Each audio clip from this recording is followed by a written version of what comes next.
ഷബനക്ക് എന്താ പറയാനുള്ള എങ്ങനെയുള്ള പിയാപ്പിളിനെ വേണ്ടേ? അതെ, എത്രയേ ഉള്ളൂ അല്ലേ? അതെ അതെ, തീർച്ചയായും. ഹായ് ഫ്രണ്ട്സ്, ഞാനിപ്പോൾ ഉള്ളത് കാസർഗോഡ് ജില്ലയിൽ കാഞ്ഞങ്ങാട് കള്ളാറ് എന്ന് പറഞ്ഞ സ്ഥലത്താണ്. ഇവിടെ വന്നത് ഷബനേനെ കാണാനാണ്. ഷബനയ്ക്ക് പറ്റിയ നല്ലൊരു വരനെ നമുക്ക് കണ്ടെത്തണം. ഷബനയ്ക്ക് പഠന വൈകല്യമുണ്ട്, അതായത് എഴുതാനും വായിക്കാനും ഒക്കെ അറിയില്ല. അതേപോലെ തന്നെ ചെറിയൊരു പക്വതക്കുറവ്. ഈ പഠന വൈകല്യം ഉണ്ടാകുമ്പോഴുള്ളൊരു ചെറിയ പക്വതക്കുറവുണ്ടല്ലോ, അതാണ്.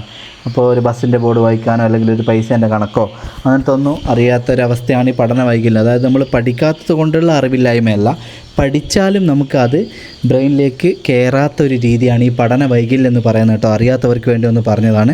അപ്പോൾ നമുക്ക് അവരുടെ വീട് ചുറ്റുപാടെല്ലാം കാണാം.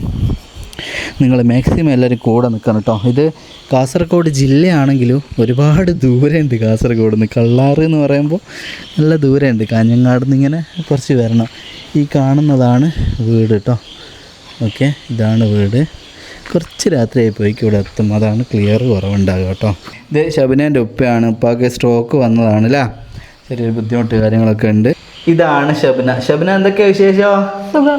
ആ, അപ്പോൾ ഷബനേൻ്റെ ഉമ്മ ഇവിടെ നിൽക്കുന്നുണ്ട്. ഉമ്മ, ഓക്കെ, ജന്മന ഉള്ള ഒരു പഠന വൈകല്യമാണ് അല്ലേ?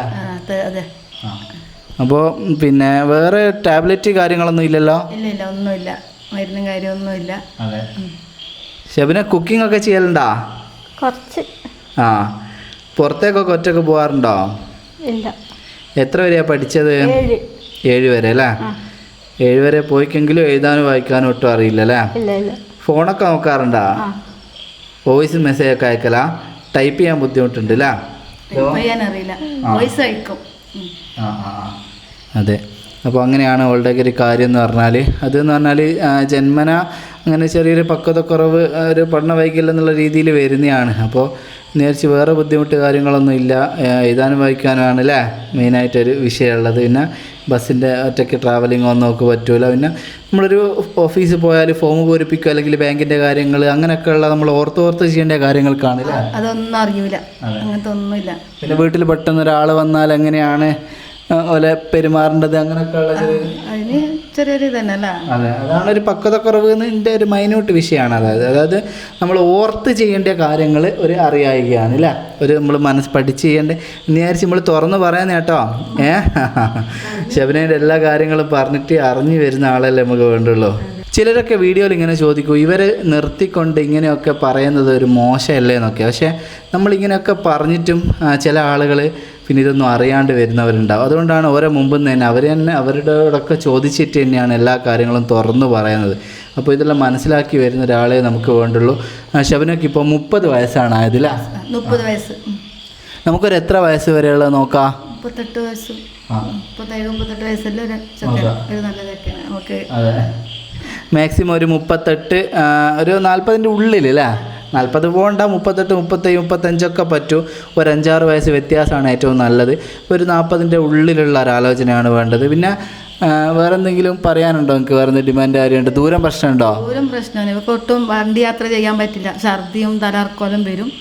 പിന്നെ നമ്മൾ ഈ വീട്ടിൽ തന്നെ ഇങ്ങോട്ട് നിൽക്കുന്ന ഒരു ചെറുക്കനെ കിട്ടിയാൽ അത്ര നല്ലതായിരുന്നു.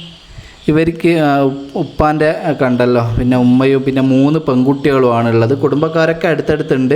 ഇപ്പോൾ 3 പെൺകുട്ടികളാണ് അല്ലേ?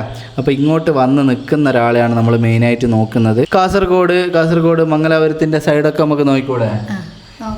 പിന്നെ കണ്ണൂർ, പിന്നെ കോഴിക്കോട് അങ്ങോട്ടൊക്കെ നോക്കാം. പിന്നെ ഒരുപാട് ദൂരം വേണ്ട. പിന്നെ ഇങ്ങോട്ട് വന്ന് നിൽക്കുന്നതെന്ന് പറയുമ്പോൾ വരുന്ന ആളെയും കൂടി ഇവർ നോക്കേണ്ട അവസ്ഥയൊന്നും ഉണ്ടാവരുത്. കാരണം ഇവർ കുറച്ച് ബുദ്ധിമുട്ട് കാര്യങ്ങളൊക്കെ അനുഭവിക്കുന്നതാണ്. ഉപ്പാൻ്റെ കാര്യം കണ്ടല്ലോ. അപ്പോൾ കുറച്ച് ബുദ്ധിമുട്ടിലൂടെയൊക്കെ പോകുന്ന ഫാമിലി തന്നെയാണ്.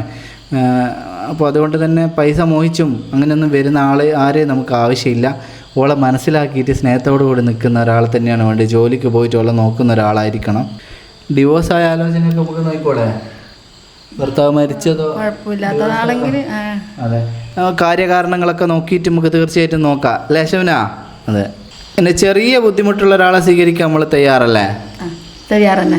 ചെറിയ പ്രശ്നം വലുതായിക്കൂടാ. ജോലി ചെയ്തോളം നോക്കാൻ പറ്റുന്ന ചെറിയ ബുദ്ധിമുട്ടൊന്നും നമുക്ക് വിഷയമില്ല.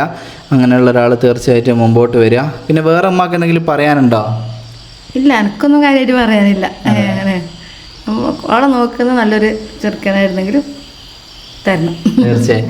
ഷബിനക്ക് എന്താ പറയാനുള്ളത്? എങ്ങനെയുള്ള പിയാപ്പിളിനെ വേണ്ടേ? എന്നെ നോക്കുന്നത് അതെ, അത്രേ ഉള്ളൂ അല്ലേ? അതെ അതെ തീർച്ചയായും. പിന്നെ ഉമ്മ നല്ലപോലെ അന്വേഷിക്കണം. പലരും പല സ്ഥലത്തു നിന്നാണ് വിളിക്കുക. കല്യാണത്തിന് ശേഷമുള്ള ഒരു കാര്യത്തിന് എനിക്ക് യാതൊരു ഉത്തരവാദിത്വം ഉണ്ടാവില്ല. അതുപോലെ തന്നെ ഇതിൽ പിന്നെ ഇവരുടെ മൂത്ത മോളെ ഭർത്താവിൻ്റെ നമ്പറാണ് ഉണ്ടാവുക. അപ്പോൾ ആണുങ്ങൾ തന്നെ കാര്യങ്ങളൊക്കെ ഡീൽ ചെയ്തോട്ടെ. അവരോട് പ്രത്യേകം പറയണം, അനാവശ്യമായിട്ടുള്ള കോള് കാര്യങ്ങളൊക്കെ വരും. ആർക്കോളെ ഫോട്ടോ അയച്ചു കൊടുക്കണ്ട, ഓളെ വിളിക്കണം, സംസാരിക്കണം, വീഡിയോ കോൾ ചെയ്യണമെന്നൊന്നും പറഞ്ഞാൽ സമ്മതിക്കണ്ട. ജെനുവിനായിട്ടുള്ള കേസ് നേരിട്ട് പെണ്ണ് കാണാൻ വന്നാൽ മാത്രമേ വിശ്വസിക്കാവൂ. ഗൾഫിൽ നിന്ന് ഒരാഴ്ച 2 ആഴ്ച കഴിഞ്ഞിട്ട് വരെ 1 മാസം കഴിഞ്ഞിട്ട് വരാമെന്നിട്ട് ഇങ്ങനെ നീട്ടിക്കൊണ്ടുവന്നവരുണ്ടോ? ജെനുവിനായിട്ടുള്ള പോലെ മാത്രമേ വിശ്വസിക്കാവൂ കേട്ടോ. അവരോട് ആദ്യം പറയും ഞങ്ങളെ വീട്ടുകാരയക്കെന്ന് പറയാം. വെറുതെ ആൾക്ക് വേണ്ടി വെയിറ്റ് ചെയ്തിട്ട് നമ്മൾ കോൾ എടുക്കാണ്ട് ഒന്നും നിൽക്കരുത്. പലരും പല ടൈപ്പും ഉണ്ടാവും. എൻ്റെ സുഹൃത്താണ്, ബന്ധുവാണ്, ഞാൻ പറഞ്ഞിട്ടാണെന്നൊക്കെ പറഞ്ഞ് വിളിക്കുക. ഒക്കെ കള്ളത്തരാണ് കേട്ടോ. ഒക്കെ മനസ്സിലാക്കുക. ഈ സോഷ്യൽ മീഡിയയിൽ എല്ലാവരും വീഡിയോ കാണുന്ന എല്ലാവരും നല്ലവരല്ല കേട്ടോ. അത് നമ്മളിപ്പം ബോധ്യം പോകാൻ കേട്ടോ. അപ്പോൾ ആണുങ്ങളെ നമ്പർ ഉണ്ട് എന്നുള്ളത് കൊണ്ട് മാത്രമാണ് ഞാൻ നമ്പർ കൊടുക്കുന്നത്. ഇല്ലെങ്കിൽ മെയിൽ ഐഡിയേ കൊടുക്കുകയുള്ളൂ. അപ്പോൾ തീർച്ചയായിട്ടും നിങ്ങൾക്ക് നമ്പറിൽ കോൺടാക്ട് ചെയ്യുക. എത്രയും പെട്ടെന്ന് മോളെ കല്യാണം നടക്കട്ടെ. ഇല്ലടാ? ഓക്കെ. അപ്പോൾ തീർച്ചയായിട്ടും നിങ്ങൾ മാക്സിമം ഷെയർ ചെയ്യട്ടെ. ഓക്കെ.